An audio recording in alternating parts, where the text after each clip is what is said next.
So hi juniors, Adarsh here. उम्मीद करता हूं कि आप लोग बहुत अच्छे होंगे। तो आज की इस वीडियो में हम लोग रिव्यू करने वाले हैं Shri Sai Ram college of engineering, जो कि बेंगलोर में स्थित है। अच्छा, जो भी डेटा मैं आप लोगों के साथ अभी शेयर करने वाला हूं या फिर जो भी बातें मैं बोलने वाला हूं, ये सारी डेटा ऑफिशियल वेबसाइट से ली गई है। तो अगर आप देखना चाहो तो ऑफिशियल वेबसाइट पर जाके विजिट करके सारे डेटा को देख सकते हो। आज हम लोग बात करेंगे कि कॉलेज की रैंकिंग क्या है, कॉलेज में एडमिशन कैसे होती है, फीस स्ट्रक्चर क्या है, स्कॉलरशिप कौन कौन से अवेलेबल होती है, प्लेसमेंट कैसी है कॉलेज की, और एक दो स्टूडेंट रिव्यू, वो सारी चीजें भी मैं आप लोगों को देख के बताऊंगा। ठीक है, उम्मीद करता हूं कि ये वीडियो आप लोगों को पसंद आए, और इसी तरीके की फ्यूचर में अगर वीडियोस देखना चाहते हैं तो चैनल को सब्सक्राइब जरूर कर लीजिएगा। तो let's get started.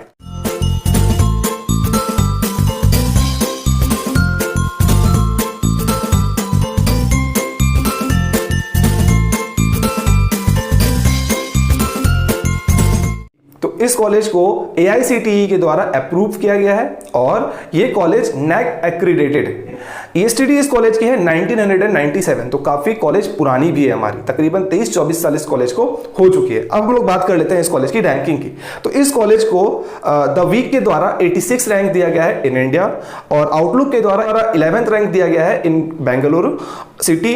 Times of India के द्वारा 4th रैंक दी गई है इसे इन बेंगलुरु सिटी। ठीक है, अब हम लोग बात कर लेते हैं एडमिशन प्रोसेस की। तो एडमिशन प्रोसेस की अगर मैं बात करूं तो इसमें आप लोगों को 3 तरीके से मेजरली एडमिशन आप लोगों की होती है। सबसे पहला तरीका है आपका कि अगर आपको कॉमेट के में रैंक आती है तो वहां से आप लोगों को एडमिशन मिल जाती है।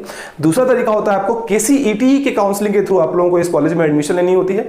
और तीसरा तरीका होता है हमारा मैनेजमेंट कोटा। ठीक है, अब जब मैं मैनेजमेंट कोटा के बारे में आगे और बताऊंगा तब आप लोगों को समझ में आएगा कि किस तरीके से आप लोगों को एडमिशन लेना होता है। ठीक है, अच्छा, अब हम लोग बात कर लेते हैं कि कौन कौन सी कोर्सेज ऑफर करती हैं कॉलेज। तो कॉलेज आप लोगों को मेजरली 4 कोर्सेज ऑफर करती है इन BE, मतलब बैचलर ऑफ इंजीनियरिंग में 4 कोर्सेज ऑफर करती है मेजर में।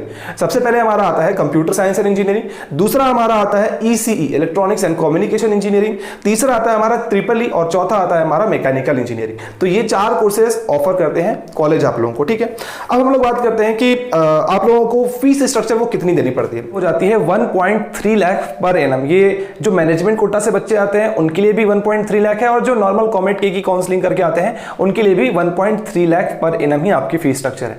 वहीं अगर मैं आप लोगों की हॉस्टल और मेस चार्जेस की बात करूं तो वो आप लोगों के लिए 82,000 पर ईयर लग जाता है, जिसमें आप लोगों की हॉस्टल फीस और मेस चार्जेस वो दोनों चीजें इंक्लूडेड रहती हैं। अब मैं बात करता हूं कि इसमें कौन कौन से टाइप के स्कॉलरशिप्स, अगर आप मैनेजमेंट कोटा से आते हो और अगर आपकी परसेंटेज 90% या फिर 90% से ज्यादा है तो आप लोगों को 39,000 की स्कॉलरशिप मिलती है। अगर आपकी परसेंटेज 85 से लेकर 90 के बीच में है तो आपको 32,500 की स्कॉलरशिप मिलती है। और बाकी चीजें मैंने यहाँ पे बगल में स्क्रीनशॉट जो लगाया हूं मैं, वहां से उस स्क्रीनशॉट से आप लोग और बाकी चीजों को आप लोग वहां पे देख सकते हो। ठीक, इधर भी आप लोगों को जब जैसे कि आप कॉलेज में आपने पढ़ाई करना स्टार्ट कर दिया और आपकी रिजल्ट काफी अच्छी हो रही है, सपोज आपने कॉलेज में एग्जाम दिया और कॉलेज में एग्जाम देने के बाद आपको 9.5 CGPA से ज्यादा आ जाती है, तो आपकी फुल ट्यूशन फी जो होगी वो ट्यूशन फी में फुल आपकी जो है वो माफ हो जाएगी। ठीक है, मतलब फुल स्कॉलरशिप आप लोगों को मिल जाएगी।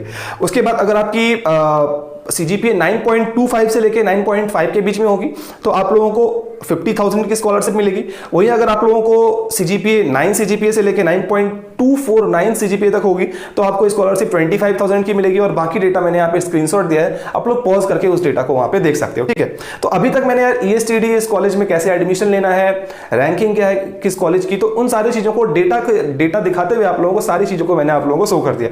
अब हम लोग बात करते हैं प्लेसमेंट की, जो कि सबसे मेजर बात आती है। तो प्लेसमेंट की अगर मैं बात करूं तो 2019 की जो डेटा ऑफिशियल डेटा वहां पे दी गई थी उसके अकॉर्डिंगली 52 कंपनीज कॉलेज में विजिट की थी फॉर प्लेसमेंट पर्पस।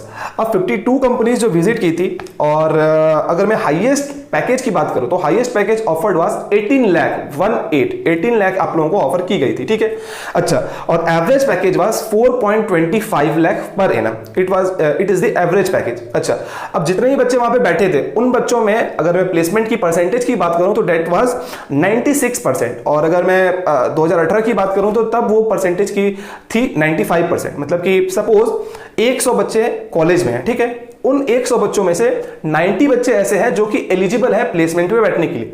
मतलब कि उनकी पहले कुछ क्राइटेरिया होती है, जैसे कि आप लोगों को बोला जाता है कि 6 CGPA होनी चाहिए, फिर 6.5 CGPA या फिर 7 CGPA।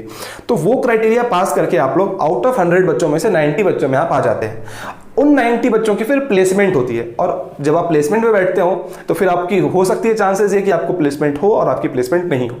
तो वहां से जैसे कि उन 90 बच्चों में जितने बच्चों का प्लेसमेंट होता है तो वहां से आपकी परसेंटेज ऑफ प्लेसमेंट निकाली जाती है। तो उसके अकॉर्डिंगली इस कॉलेज की प्लेसमेंट थी 96% प्लेसमेंट, ठीक है।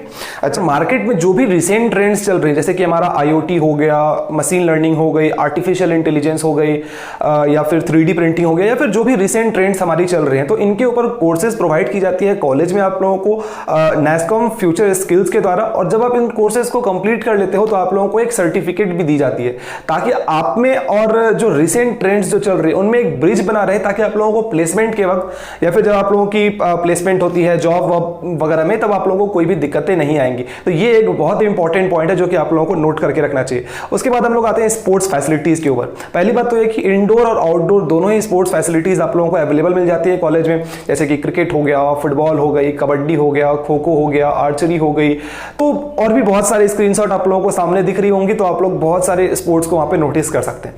अच्छी बात यह है कि कॉलेज के कई सारे स्टूडेंट, या तो मैं कहूं कि यूनिवर्सिटी लेवल पे, या मैं कहूं कि स्टेट लेवल पे, या फिर नेशनल लेवल पे भी उन्होंने बहुत सारे प्राइजेस जीते हैं, जिसकी स्क्रीनशॉट आप लोगों को सामने दिख रही होंगी, जो मुझे वेबसाइट पे मिली है, ठीक है। उसके बाद अगर मैं कल्चरल फेस्ट की बात करूं तो हर साल कल्चरल फेस्ट बनाया जाता है और एक पार्टिकुलर थीम चुनी जाती है, उस थीम के इर्द गिर्द वो जो पूरी कल्चरल फेस्ट होती है उस चीज को ऑर्गेनाइज किया जाता है। इसमें आप पार्टिसिपेट ले सकते हो, हिस्सा ले सकते हो और परफॉर्म वहां पे जाके कर सकते हो, ठीक है। कॉलेज में यार डिजिटल इनिशिएटिव ली गई है, जिससे आप लोगों को ऑनलाइन लर्निंग जो है वो भी प्रोवाइड की जाती है, और हर एक टीचर्स के पास जो है वो कॉलेज की तरफ से उन लोगों को एक टैब प्रोवाइड की है, जिससे आप लोगों को वो ऑनलाइन लर्निंग वो प्रोवाइड कर सकते हो। वहीं मैं अगर क्लासेस की बात करूं तो तकरीबन 28 क्लास ऐसे हैं जो कि डिजिटली इक्विप्ड हैं, जिससे आप लोग डिजिटली वो पढ़ सकते हो सारी चीजों को और अच्छे से सारी चीजों को ग्रैब कर सकते हो। कि वो स्मार्ट क्लासेस होंगी, और पूरी कैंपस जो है वो हमारी वाईफाई इनबिल्ट कैंपस है, हाई स्पीड इंटरनेट आप लोगों को पूरी कैंपस में मिल जाती है। ठीक, स्टूडेंट ऐसे होंगे जिनको एक्स्ट्रा कैरिकुलर एक्टिविटीज में भी बहुत ज्यादा पसंद होगा, जैसे कि हो गई और डांस क्लब हो गया, फोटोग्राफी क्लब हो गई, या फिर कोडिंग क्लब हो गया, तो ये बहुत सारे क्लब्स हैं। तो टोटल इन कॉलेज में इन टोटल 28 क्लब्स आप लोगों को मिल जाते हैं, जहां पे आप अपनी स्किल्स को निखार सकते हैं, जहां पे आप अपनी स्किल्स को दिखा सकते हैं लोगों के सामने। अब मैं लैबोरेटरीज की अगर बात करूं तो लैबोरेटरीज जितना मैंने देखा है सारे लैबोरेटरीज वेल इक्विप्ड लैबोरेटरीज हैं आप लोगों के लिए, ठीक है। और डेडिकेटेड कंप्यूटर लैब हर एक लैबोरेटरीज के लिए आप लोगों को दिया गया, और जो कंप्यूटर लैब्स आप लोगों को प्रोवाइड की जा रही हैं वहां पे totally internet, full high speed internet available होंगी वहां पे एट 100 Mbps स्पीड। कैफेटेरिया या फिर कैंटीन भी आप लोगों के लिए प्रोवाइड की जाती है कि इन केस अगर आप लोगों को भूख लगता है, फिर अगर कुछ खाने का मन होता है कॉलेज में, तो आप लोग वहां पे जाके स्टाफ और टीचर्स दोनों के लिए ही और स्टूडेंट्स तीनों के लिए ही आप लोगों के वहां पे कैंटीन और कैफेटेरिया वो मिल जाती है। कॉलेज में अगर रहते हो तो कई बार क्या होता है कि बच्चे एक से ज़्यादा कंपनी में बैठना चाहते हैं। कुछ कॉलेजेस में ये चीज़ें नहीं अलाउ करते, लेकिन इस कॉलेज में ये चीज़ें हैं अलाउ। मैंने जिस स्टूडेंट से बात की थी, मैंने एक्चुअली 2 स्टूडेंट से बात किया है, दोनों ही ने मुझे बताया कि एक को तो 4 जॉब ऑफर थी और एक को 2 जॉब ऑफर थी।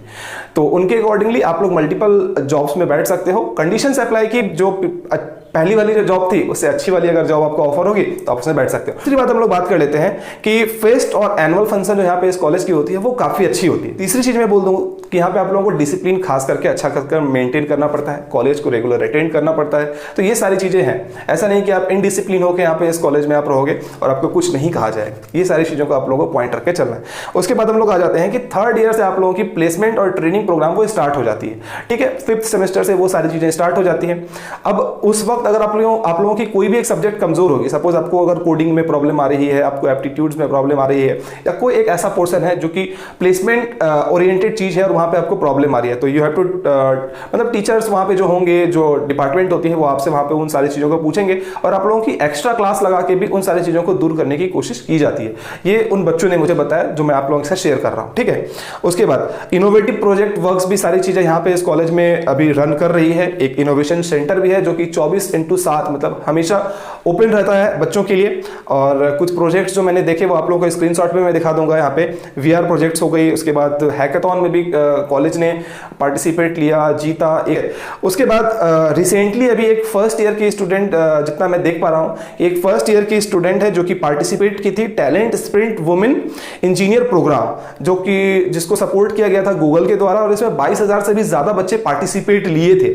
और उन 22,000 बच्चों में से सिर्फ और सिर्फ 120 बच्चों की सिलेक्शन होनी थी उनमें से इस कॉलेज से एक गर्ल थी, उसकी सिलेक्शन हुई थी।